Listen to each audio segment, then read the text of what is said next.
Today, we explore an intriguing topic: tattoos from a biblical perspective.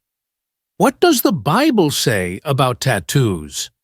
Throughout history, tattoos have been viewed differently, especially within the Christian community.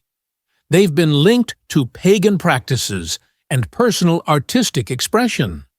Today, tattoos are seen on diverse people, from suburban mothers to pop stars and even religious leaders. Nearly half of millennials have at least one tattoo. While tattoos were once symbols of rebellion, they are now common, even among church leaders.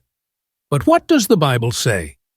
In Leviticus 19:28, God commands, "Do not cut your bodies for the dead, or put tattoo marks on yourselves." This verse is often cited in discussions about tattoos. However, the context is crucial. The surrounding verses also prohibit things like trimming beards and eating pork, practices that most Christians do not follow today. This leads us to question which Old Testament laws are still relevant. Hermeneutics, the art and science of interpreting the Bible, helps us understand the context before applying it to our lives today. Many Old Testament laws were specific to ancient Israel's circumstances. Today, Christians do not follow dietary laws or avoid mixing fabrics.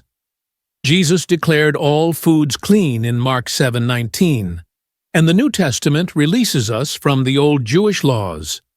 However, some principles remain, such as prohibitions against adultery. In ancient times, tattoos were often linked to pagan rituals and mourning practices.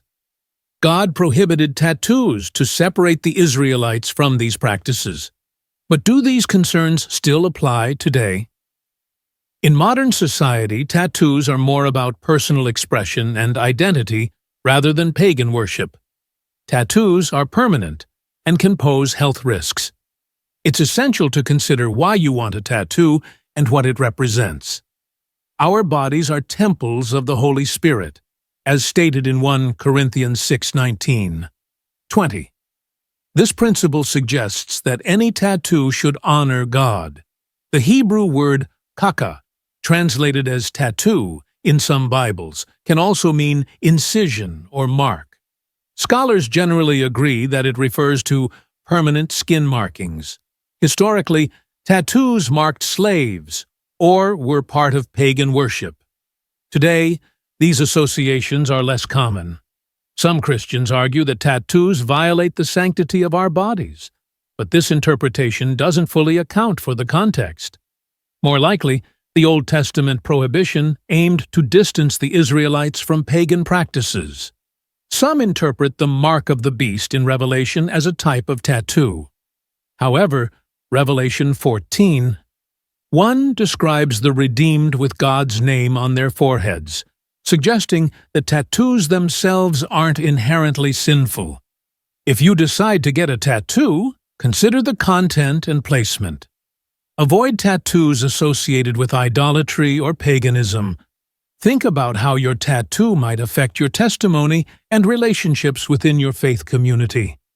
Consult the Holy Spirit and your faith community for guidance.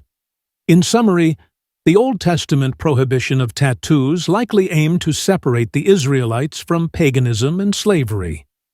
In modern Western culture, tattoos no longer carry these connotations. Christians can consider getting tattoos that honor God and reflect their faith. As Paul writes in 1 Corinthians 9:12, "We do not exercise this right, but endure everything, so as not to put an obstacle in the way of the gospel of Christ." Our decisions, including getting tattoos, should reflect our commitment to Christ and glorify God. Understanding tattoos from a biblical perspective involves careful interpretation and consideration of historical and cultural contexts. It's essential to seek the Holy Spirit's guidance and consult with your faith community. Remember, our goal is to honor God in all we do, including our personal expressions, like tattoos. Thank you for joining us. If you found this content valuable, please subscribe and share this video. Let's continue to explore and understand our faith together. God bless you.